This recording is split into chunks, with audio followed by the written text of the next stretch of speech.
Hebreus capítulo 5, peço por favor que você abra a palavra do Senhor na carta aos Hebreus, capítulo 5, versículo 11 em diante. Diz-nos assim, esta que é a palavra do Senhor. A esse respeito, temos muitas coisas que dizer e difíceis de explicar, porquanto vos tendes tornado tardios em ouvir. Pois com efeito, quando devíeis ser mestres, atendendo ao tempo decorrido, tendes novamente necessidade de alguém que vos ensine de novo quais são os princípios elementares dos oráculos de Deus. Assim, vos tornastes como necessitados de leite, não de alimento sólido. Ora, todo aquele que se alimenta de leite é inexperiente na palavra da justiça, e o autor explica, porque é criança. Mas o alimento sólido para os adultos, para aqueles que pela prática têm as suas faculdades exercitadas para discernir não somente o bem, mas também o mal. Por isso, pondo de parte os princípios elementares da doutrina de Cristo, deixemo-nos levar para o que é perfeito, não lançando de novo a base do arrependimento, de obras mortas e da fé em Deus, o ensino de batismos e da imposição de mãos, da ressurreição dos mortos e do juízo eterno. A temática desse texto é sobre a grande necessidade que eu e você temos de amadurecimento na vida cristã. Esse texto fala de problemas que a igreja enfrentava lá no século I, a igreja para quem a carta aos Hebreus foi direcionada, e fala dos problemas que a gente enfrenta hoje no presente.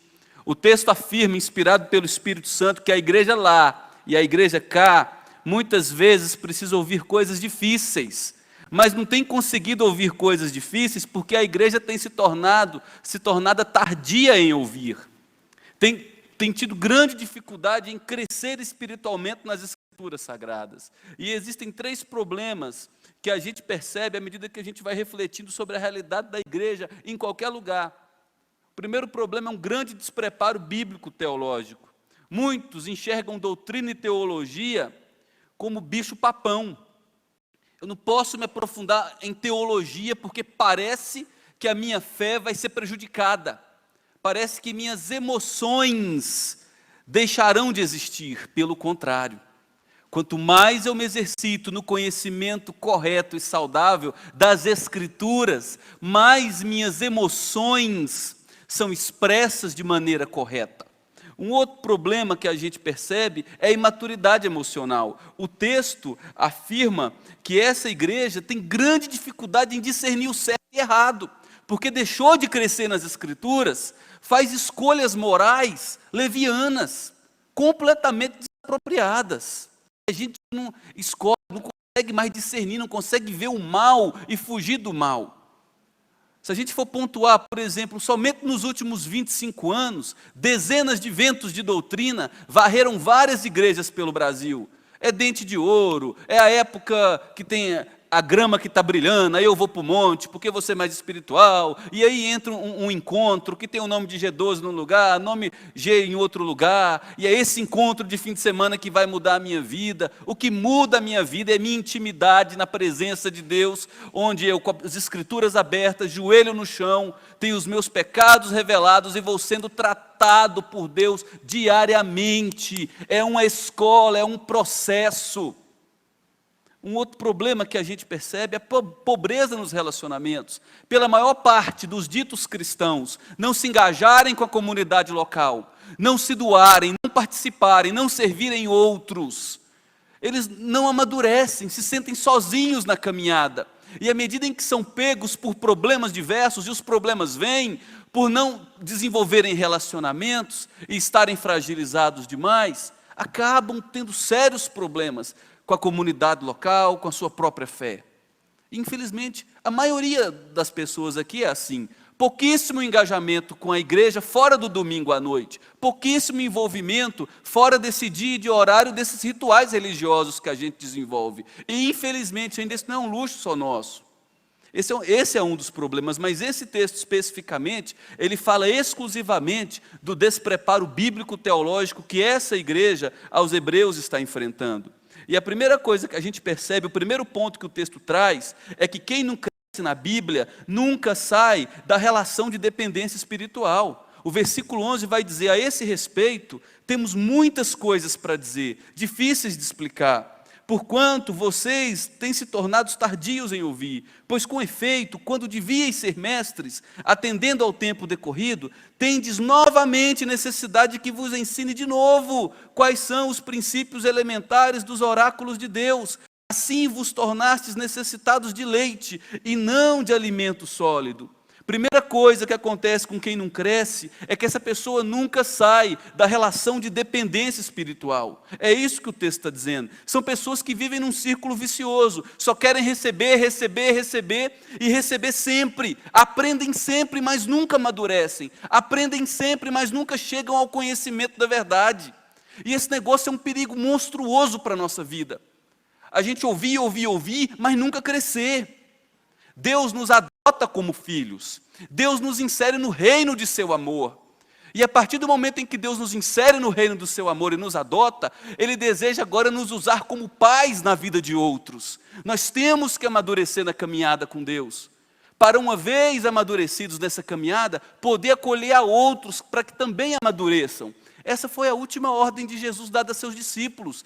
Indo, portanto, enquanto vocês vivem a rotina diária, trabalham em escritórios, estão nas universidades, estão nos mais diferentes lugares desse planeta, fazei discípulos de todas as nações, ensinando-os. É um povo amadurecido, é um povo que conhece sua fé, é um povo alicerçado em convicções sólidas, é um povo marcado por uma esperança que não se confunde, é um povo que transpira a adoração, o amor a Deus e o desejo de ser-lhe obediente. O problema de gente que não cresce é que esse tipo de gente sempre está dependendo dos outros. É aquela ideia do orfanato, né? Um pastor americano uma vez comparou a maioria das igrejas a grandes orfanatos. Você imagina um orfanato com 100 crianças, onde as 100 crianças precisam receber a mamadeira de um único funcionário. Aí a criança começa a chorar. O funcionário tem que correr, preparar a mamadeira, esquentar a mamadeira no micro-ondas, se não tiver micro-ondas em algum lugar, e aí chega e dá mamadeira para um neném, enquanto está dando mamadeira para um, o outro está chorando. E é um trabalho que não dá para vencer. Ninguém consegue ser satisfeito, porque são necessidades demais para muitas crianças. E o autor aos Hebreus está dizendo, porque vocês têm se tornado difíceis, tardios em crescer, têm necessidade de novo, falar as mesmas coisas. É aquele velho crente de 20 anos, você chega e fala, meu irmão, ó, você vai coordenar um pequeno grupo na tua casa. Deus me livre, não dou conta não. Espera aí. Meu irmão, ó, vem cá, dá um estudo bíblico aqui para um grupo. Deus me livre, eu não conheço nada. Quem é seu Deus? Para passou 10, 20 anos você não conhecer nada a respeito dele. Porque nós temos certeza que a respeito de diversos assuntos, há domínio em sua vida. Tranquilo domínio. Esse é o ponto que o autor está trazendo aqui. Que o texto diz que quem não cresce nunca sai da relação de dependência de outras pessoas. O segundo ponto que o texto traz é que se não crescemos na Bíblia, nunca compreenderemos os princípios elementares da fé cristã. E aí, a gente percebe algumas coisas na igreja, que percorre todas as comunidades de fé. Pessoas que estão anos a fio, mas não compreendem o modo de salvação. Até hoje, a ficha não caiu de que foram salvas pela graça de Deus, e merecida graça em Cristo Jesus, e que não precisam convencer Deus para receber seu amor. Outro ponto que a gente percebe é a falta de práticas espirituais. O tempo todo tem que bater na mesma tecla. Bíblia e oração. E isso é diariamente. Isso é diariamente.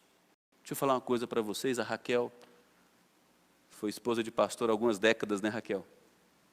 Viu e ouviu tanta coisa. Eu tenho 38 anos. Vou para 13 anos de ministério. Muito novo. E é impressionante a quantidade de problemas que entram por minhas portas, devido a um único ponto: eu deixei de amadurecer na relação com Deus. São jovens que vão para a universidade e recebem uma pedrinha de confronto. Uma fé construída por anos começa a desmoronar. São casais que inflam suas vidas com tantas outras coisas. A palavra não ocupa o centro do lar, se desconectam e o casamento desmorona. Todos os dias é um problema novo. E a base é a mesma. Gente que não amadureceu, fica desnutrida, vai adoecer. Eu lembro que quando fui discipulado por um senhor simples, mecânico, ele dizia: olha, nunca deixa de tomar a vitamina BO. Nunca, nunca. É todo dia tomar vitamina BO. Bíblia e oração, meu querido. A vida cristã não é complicada, não. É abrir a palavra que te renova diariamente em força para enxergar os ataques hostis desse mundo que a mesma palavra diz que jaz no maligno, que revela as intenções mais sujas do teu próprio coração e te fortalece para a caminhada que está adiante. Oração que te humilha, te faz dependente de Deus, que faz dependente para viver a vontade dEle. E a vida comunitária, que te ensina a viver o outro como diferente, servir o diferente, tolerar o diferente, administrar faltas, administrar a gente que tem um jeito que você não concorda. É simples a vida cristã, todo dia, o resto da vida. Não tem que inventar receita de bolo. Nós não temos que inventar a campanha da vitória aqui, para você passar em cima do sal grosso, para você passar debaixo da espada ungida do apóstolo Renato. Não precisa nada disso, meu querido. É dia a dia, Bíblia, oração, jejum, serviço ao outro, sendo trabalhado. Deus vai usar outras pessoas na sua vida, vai usar pessoas, você na vida de outros. Práticas espirituais básicas. Você não pode vir para a igreja hoje e domingo que vem você está com dor de cabeça, não vem, você só vem daqui 15 dias e você não convive com mais ninguém. É tua academia todo dia, é teu jogo de tênis, é não sei mais o que, é novela, é filme, é seriado, é viagem. Meu querido e minha querida irmã, você precisa da igreja. Você precisa da palavra, você precisa do povo de Deus. E se você não reconhecer essa necessidade, a palavra aos Hebreus, a palavra de Deus inspirada pelo Espírito Santo é quem está dizendo, você vai perecer. Outra coisa que a gente percebe claramente é a falta de crescimento, que é refletido inclusive no nosso orçamento. Você pode perceber que toda igreja séria, que não faz da fé um mercado, tem problema financeiro. Toda igreja séria, todo pastor sério com quem eu converso, cerca de 30% das pessoas que frequentam e gozam de todos os benefícios são fiéis. 30%, 70% são infiéis. Tudo é refletido em todas as áreas da vida. E quem não cresce espiritualmente pode se tornar líder, mas sem nunca ter sido profundamente tratado. Pode chegar à liderança, pode ser chamado de ungidão, mas na alma ser um menino. Nas escrituras ser paralítico. Gente que só vai dar trabalho, vai tratar a igreja como empresa, vai querer manipular os negócios para mostrar que tem poder. Isso acontece em vários lugares. O terceiro ponto que o texto traz é que, por não amadurecermos espiritualmente, nós começamos a encontrar dificuldades para fazer as escolhas corretas. Veja os versos 13 e 14. Ora, todo aquele que se alimenta de leite é inexperiente na palavra, porque é criança. Mas o alimento sólido é para os adultos, para aqueles que pela prática têm suas faculdades exercitadas para discernir não somente o bem, mas também o mal. Veja que o texto aqui está falando de pessoas que em contato vivo com a palavra de Deus, começam a exercitar a mente para fazer escolhas corretas. Gente que ao abrir as escrituras e ser diariamente nutrido, orientado por ela, começa a ver a sombra do mal e diz: opa, é daí onde eu preciso fugir. É desse lugar de onde eu preciso me afastar. É por essa razão que muitas pessoas que frequentam a igreja há anos fazem péssimas escolhas morais. Pessoas que vivem pecado e que não acham que não tem nenhum problema com isso. Casais de namorado termina o culto domingo à noite e vai para o motel sem nenhum problema.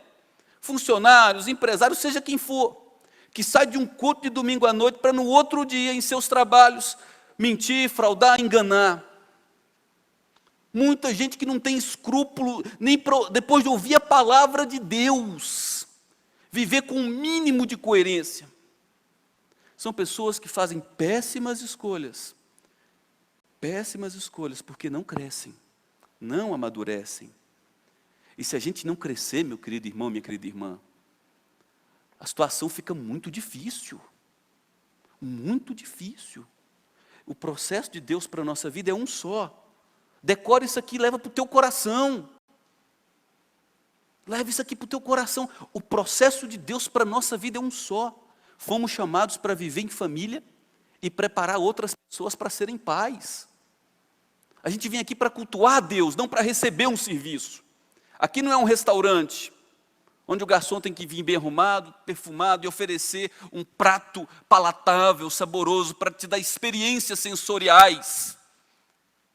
Primeiro a gente se prepara para vir ao culto, é o dia do Senhor, é o culto ao Senhor. Eu descanso no período da tarde, eu tomo um banho antes, eu tenho um intervalo de 40 minutos a 1 hora para me preparar, onde eu oro, Deus, eu vou oferecer meu culto ao Senhor. Vou oferecer minha vida ao Senhor. Me receba, Deus. Obrigado por meus pecados todos terem sido perdoados. Me ensina a te adorar, me ensina a viver para o Senhor. Me ensina a me desapegar de mim, Deus. Reine em minha vida. Deus, me leve a amar pessoas. Aí você chega mais cedo preparado. Você recebe pessoas, você recebe convidados, você abraça. Você está preocupado com gente, você se preparou. É outro tipo de culto. É outro tipo de abertura que teu coração vai ter quando receber a palavra. O que o texto está dizendo é que chega um ponto na vida, gente, onde a gente tem que chegar à decisão e dizer, olha, cansei de ser criança. Não dá mais para continuar bebendo leite. Aquela velha história, tem muita gente que reclama. Ah, ninguém me visita. Mas nunca visita ninguém. Ah, ninguém lembra do meu aniversário, mas nunca se preocupa com a celebração de ninguém. É gente que recebe, quer receber, mas nunca está disposta a crescer para servir outros. E mais feliz é aquele que dá do que aquele que recebe. Se as nossas faculdades morais e espirituais não crescerem, vai ficar difícil, gente. A Bíblia diz que essa igreja está enfrentando dificuldades porque não houve aprendizado nas Escrituras Sagradas. E aí o capítulo 6, versos 1 a 2, vai falar de 6 doutrinas cruciais para a nossa vida. Ele chama essas doutrinas de as doutrinas de Cristo. São doutrinas básicas, é o ABC da fé cristã. Veja o capítulo 6. Por isso, pondo de parte os princípios elementares da doutrina de Cristo, deixemos-nos levar para o que é perfeito, não lançando de novo a base do arrependimento de obras mortas e da fé em Deus. O que ele está dizendo é, gente, eu vou ter que parar um raciocínio importante para vocês. No final do capítulo 5, o autor estava falando sobre a excelência do sacerdócio de Cristo, que viveu como homem perfeito, foi tentado em todas as coisas à nossa semelhança, mas não pecou, foi até a cruz. Por ter sido um homem pleno, sem pecado, o sacrifício que ofereceu foi recebido pelo Pai. E o seu sacrifício tem poder e eficácia para salvar a todos os que o buscarem. Só que essa igreja estava tendo dificuldades em compreender as aplicações disso. Aí o autor está dizendo, como deixou de amadurecer, e a doutrina de Cristo não tem tanta importância para vocês, vamos voltar de novo ao A, E, I, O, U. É o homão e a mulher de 32 anos, que depois de ter passado os 31 anos anteriores na escola, tem necessidade de que o pai e a mãe imprima em casa, em folhas, as letrinhas. Ó, isso aqui é o A, vamos colorir. Isso aqui é o B, vamos colorir. É isso que o autor está fazendo. E aí ele vai dizer, não lançando de novo a base do arrependimento das obras mortas. Isso aqui quer dizer, gente, que a gente tem que deixar de confiar na nossa suficiência e confiar somente na obra de Jesus Cristo. É desistir de nós mesmos e olharmos para a cruz e entender que a cruz é o ponto zênite da história. Tudo que eu faço não é mais para conquistar a Deus, conquistar o favor e o amor de Deus, mas tudo que eu faço é porque Deus me amou primeiro. E todo o amor que eu manifesto a Deus é expressão de adoração. Eu vivo para amá-lo, para adorá-lo, porque o amor dele me transformou. E constrangido como sou, eu agora sou levado naturalmente a amá-lo. Eu não consigo viver de outra maneira. Isso aqui é deixar de lado o arrependimento de obras mortas. Gente fundamentada em sua performance. E como esse negócio é real, gente. Como a teologia das boas obras é presente na nossa vida. Veja, até o jeito de falar. Tinha um pastor visitador, né? Ele chegava nas casas e ele perguntava para as pessoas assim, olha só, imagina se entrasse na tua casa.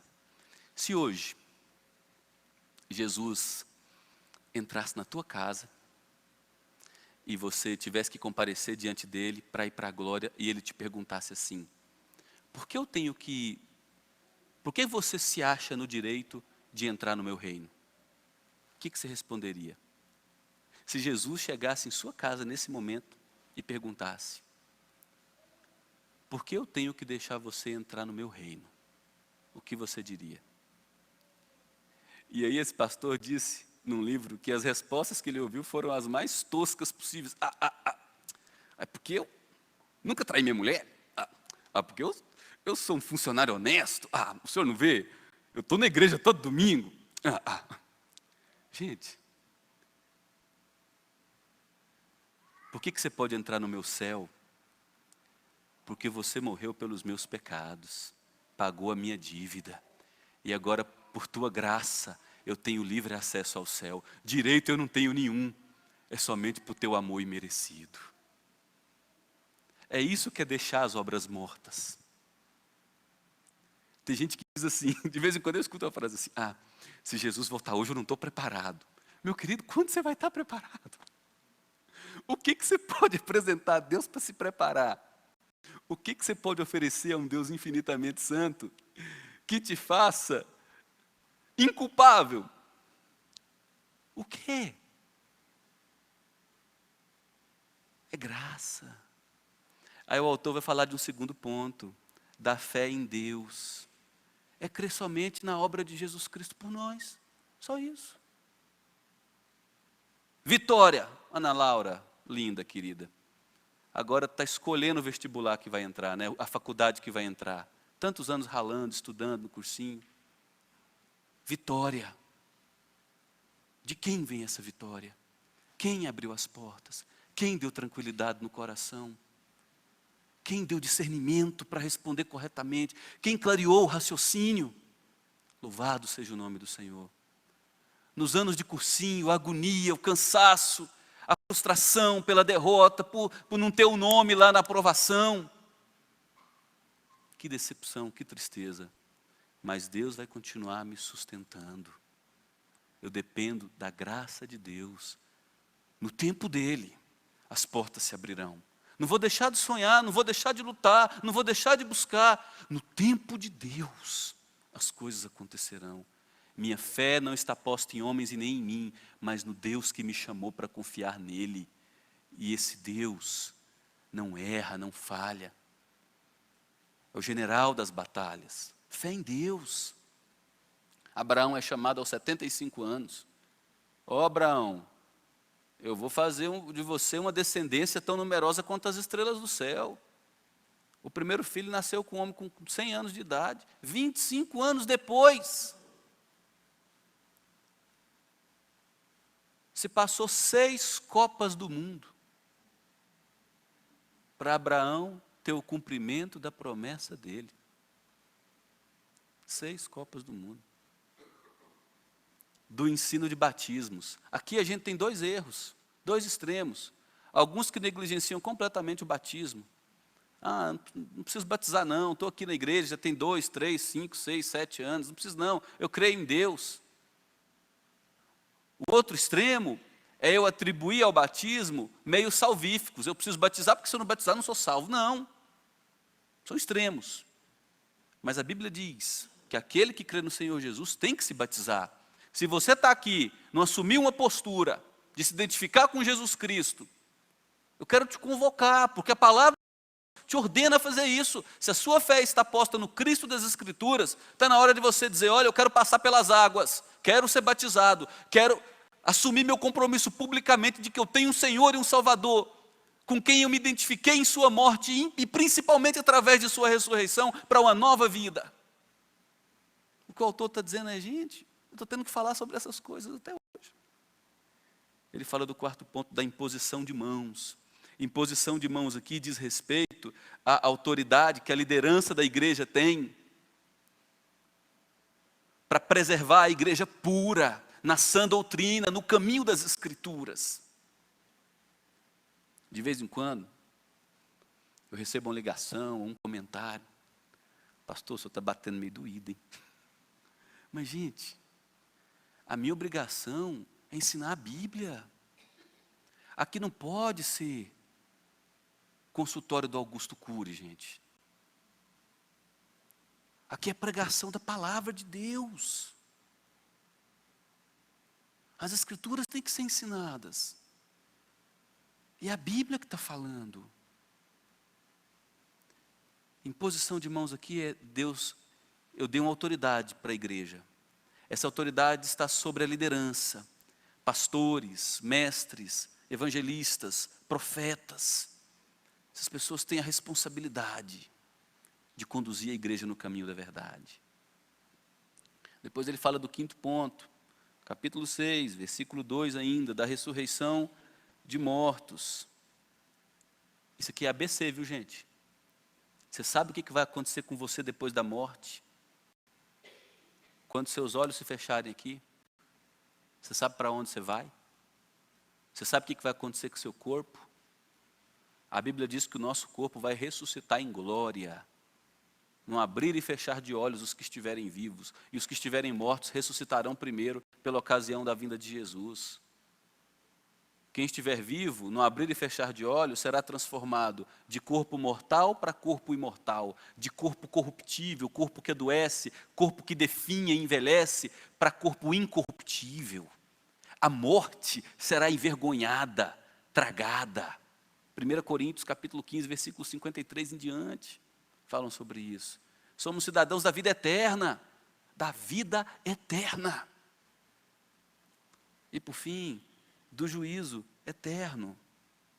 Todos seremos diante do tribunal de Cristo.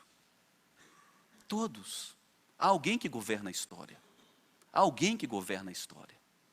E a gente percebe que o intento de Satanás, desde o princípio, é esvaziar do nosso coração o temor a esse Deus. Lembra a primeira tentação?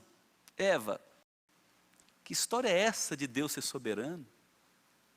Que negócio é esse de ordens? Você pode ser autônoma. Você pode viver sem prestar contas. Muita gente crê que o universo, ele não é governado por uma autoridade maior. Todos teremos de prestar contas diante de Jesus Cristo. Todos. É o juízo eterno. E aí a gente chega para a conclusão que o próprio texto diz, né? Primeiro ponto, o texto aponta para o fato de que o grande desejo de Deus para a vida cristã é um só. Crescimento. Percebe o quanto a gente investe nos nossos meninos? Já nasce, a gente está pensando lá na frente. A gente imagina um homão, uma mulher grande, bem nutrida, né? Bem estudada, com boas opções para o mercado de trabalho. A gente já saiu do ventre, a gente já sonha. E aí trabalhamos, lutamos de manhãzinha até a noite para comer o pão penosamente, porque a gente quer ver crescimento. Aí você vai ao pediatra, está 2 centímetros abaixo do tamanho normal para essa idade. Aí o pai fica louco, pede oração para os grupos na igreja e tal, e vai, e é suplemento alimentar aqui, e busca um especialista ali, faz um exame para ver se tem algum refluxo, não sei o quê, e aquela restrição alimentar severa, tudo para voltar a dar o crescimento. E aí depois de 4 meses, de muito dinheiro, de muitas viagens, de muitas horas em hospitais e laboratórios, aí você chega lá, está na altura, 2 centímetros a mais agora. Ai, graças a Deus. Porque é normal ser. Faz parte de uma vida saudável. O ponto principal do texto é esse. Gente, tem que amadurecer. E esse crescimento só se dá à medida em que nos aproximamos da palavra de Deus e de sua palavra. E quanto mais a gente se aproxima de Deus e de sua palavra, Deus vai limpando a alma da gente. Quanto mais a gente se aproxima da palavra de Deus, mais Deus vai limpando a alma da gente. Como é bom você deixar a palavra de Deus tratar da sua vida. Como é bom a gente que está com dores, com angústias, passando por tantas tribulações, ir para a palavra de Deus e deixar a palavra de Deus te sustentar. Como é bom, no momento de vitória, de celebrações, você ir para a palavra de Deus para não se ensoberbecer e dizer que toda honra e glória vem de Deus. Como é bom você precisar de uma orientação e saber que a palavra de Deus dará. Como é bom, como é bom, como é bom. A palavra de Deus dá uma orientação simples. Vou trazer só um exemplo, os nossos jovens e adolescentes, relação a relacionamentos. Gente, não existe namoro missionário, coisa simples. O que é isso, namoro missionário? Eu estou tão apaixonado, tão encantada. Eu vou converter ela. Vou converter ele.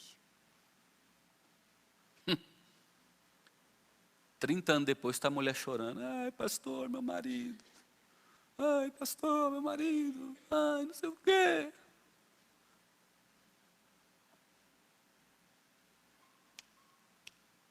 Está cheio de exemplos assim.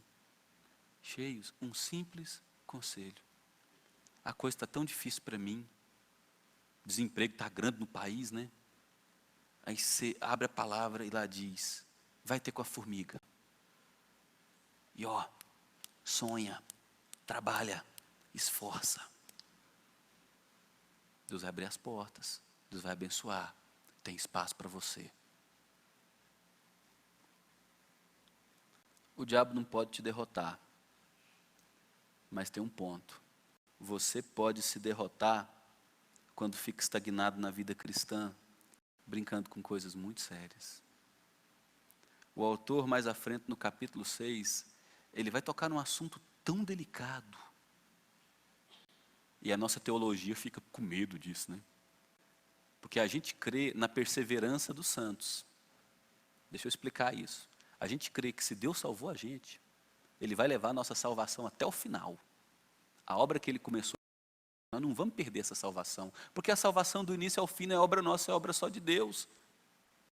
Mas você chega no capítulo 6, mais à frente, versículo 4 até o versículo 7, o autor vai dizer, olha, é impossível que aqueles que provaram dom celeste, viram milagres acontecendo, é impossível, se eles caírem, serem renovados de novo para o arrependimento.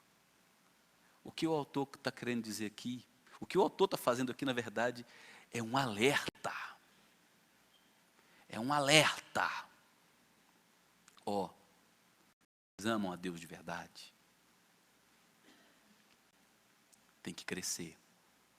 Porque se você não crescer, você vai se endurecer, pouco a pouco. Suas escolhas morais se tornarão tolas. Você vai se destruir. E vai chegar lá na frente que você pode se tornar como Esaú, tão endurecido, que chora, chora, chora, não porque está arrependido, ele chora porque não consegue mais se arrepender. O choro de Esaú é complexo, é um choro desesperador por conta do endurecimento que tomou conta de toda a sua alma. Cuidado! Não deixe que a infância domine tua vida. E aí eu quero sugerir que a gente faça 2 orações durante essa semana. Todos os dias eu quero sugerir você a se lembrar dessa oração e repeti-la. De manhãzinha, no meio da manhã, depois do almoço, quando você estiver dirigindo para o trabalho, à tarde. Ore. Você vai decorar que são curtas. Senhor, eu quero assumir compromissos sérios com sua palavra. Não é com a igreja não, viu gente? Preocupa não. Não estamos pedindo você para assumir nenhum ministério. Só para dizer, Deus, eu quero assumir um compromisso com a tua palavra, de conhecê-la, de lê-la. Porque o resto vem a reboque. Não tem jeito. E a outra oração é, ajuda-me na importante tarefa de crescer. Porque quanto mais você quiser crescer, mais você vai perceber que há um mal dentro de você. Uma natureza herdada de Adão e Eva. O mal que habita em você. Que é tão inclinado para a satisfação das suas próprias paixões e é inimigo natural de Deus. E você precisa orar, Deus, me ajude. Inclusive a ter intenções e a desenvolver a prática do crescimento e intimidade contigo.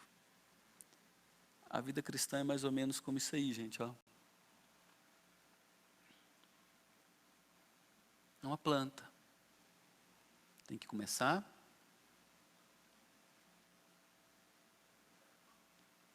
E tem que desenvolver. Senão, não alcançou o objetivo. E aí talvez você esteja se perguntando, quando é que eu saberei que a minha vida está desenvolvida, está amadurecida? Você nunca vai saber. Porque a pessoa humilde, ela sempre se acha aquém de onde devia estar. O dia que você achar que chegou é porque você não chegou e está longe demais ainda. Humildade é aquele atributo que quem tem não sabe que tem. O dia que acha que tem, já perdeu. Como é que eu sei que eu amadureci? Quando naturalmente as pessoas que te cercam de falarem para você, o que aconteceu com a tua vida? O que aconteceu com você? Quando a agenda de Deus, quando eu digo agenda de Deus, é o reinado de Deus na tua agenda, foi mais importante que a sua agenda. Quando as prioridades do reino estiverem acima das prioridades da tua agenda. Como é que vai ser isso? Você vai começar a amar gente. O amor de Deus sempre nos direciona para pessoas. A natureza do culto da igreja vai mudar. O canto será diferente. Os abraços serão diferentes. O toque será diferente. Aí a gente sabe que Deus mudou minha vida. Eu não quero mais chegar, me sentar, praticar algo da minha agenda semanal. Levantei e vou embora. Eu não tenho o telefone de ninguém, eu não ligo para ninguém, eu não como com ninguém, eu não oro por ninguém, eu não oro com ninguém, eu não vivo com ninguém. Quando isso deixar de acontecer, e sensações, percepções, desejos novos começarem a brotar, a preocupação com os idosos, a preocupação com meninos que estão saindo da infância e entrando na pré-adolescência, a preocupação com jovens, a preocupação com teus colegas de trabalho, a preocupação em ver a tua casa sendo usada de fato para o propósito que Deus te deu, uma casa que é usada como igreja. Quando isso estiver acontecendo, você vai dizer, meu Deus, eu ainda estou tão longe de ser aquilo que o Senhor quer que eu seja, tenha misericórdia de mim. Quando você fizer essa oração de maneira natural, é porque você está no caminho certo.